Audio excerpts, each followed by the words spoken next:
పెళ్ళయి 2 ఏళ్ళు 3 ఏళ్ళు అవుతున్నా 20% మంది దంపతులకు పిల్లలు పుట్టటంలా.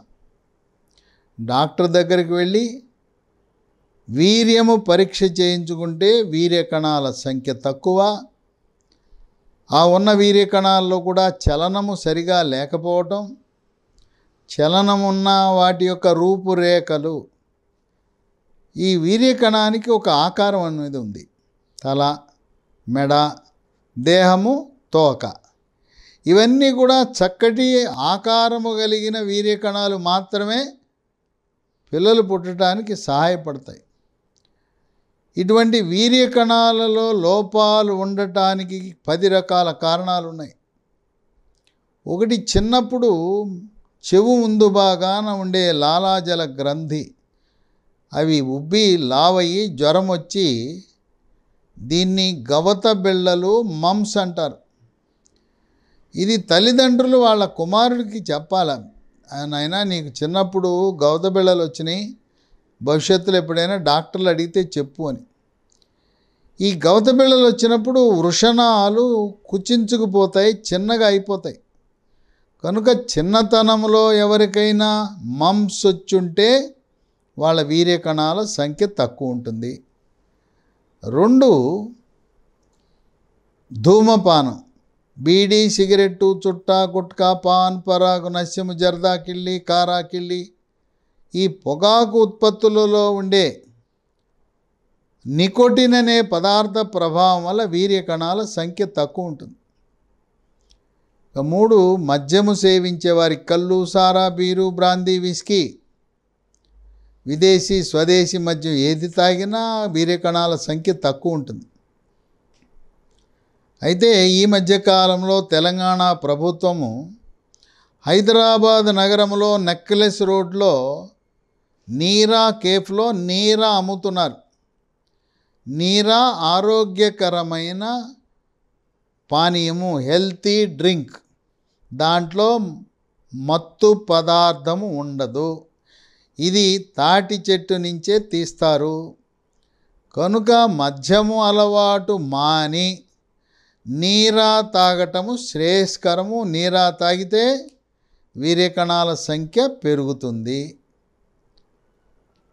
4, జీన్ ప్యాంట్స్.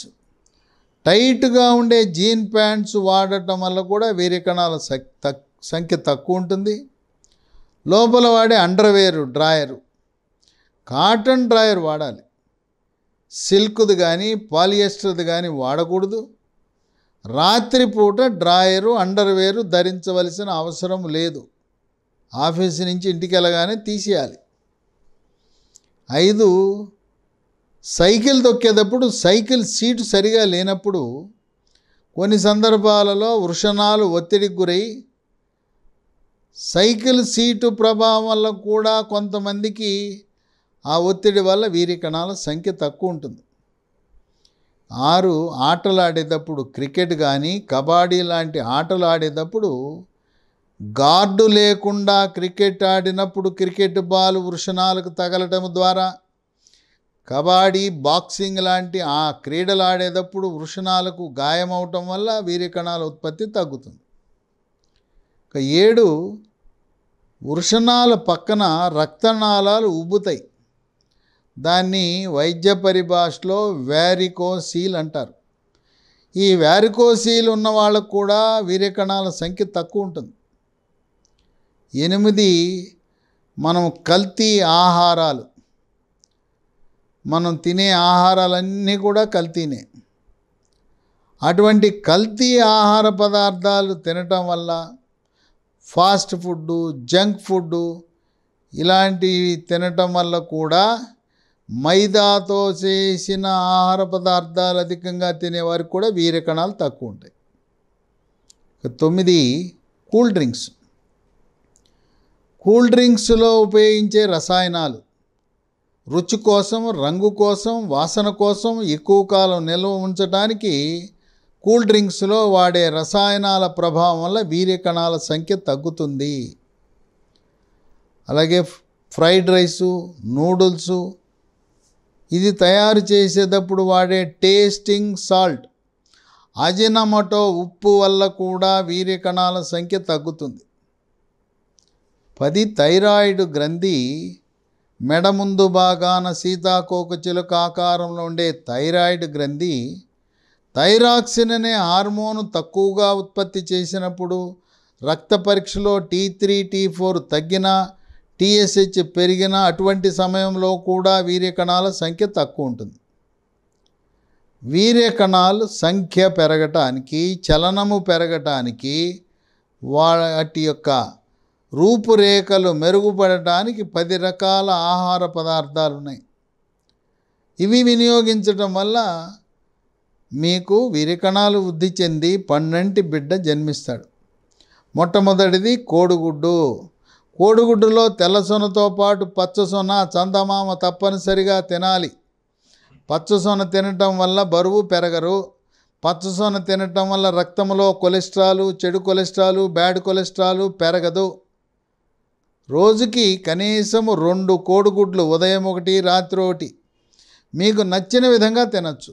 ఉడకబెట్టుకుని కానీ, ఆమ్లెట్ కానీ, హాఫ్ బాయిల్డ్ కానీ, బుల్సైగా కానీ, పురుడుగా కానీ ఎట్లా తిన్నా కూడా మంచిది. 2 పాలకూర. ఆకుకూరలన్నీ మంచిదే, వాటిలో కూడా ఆకుకూరలో శ్రేష్టమైనది పాలకూర.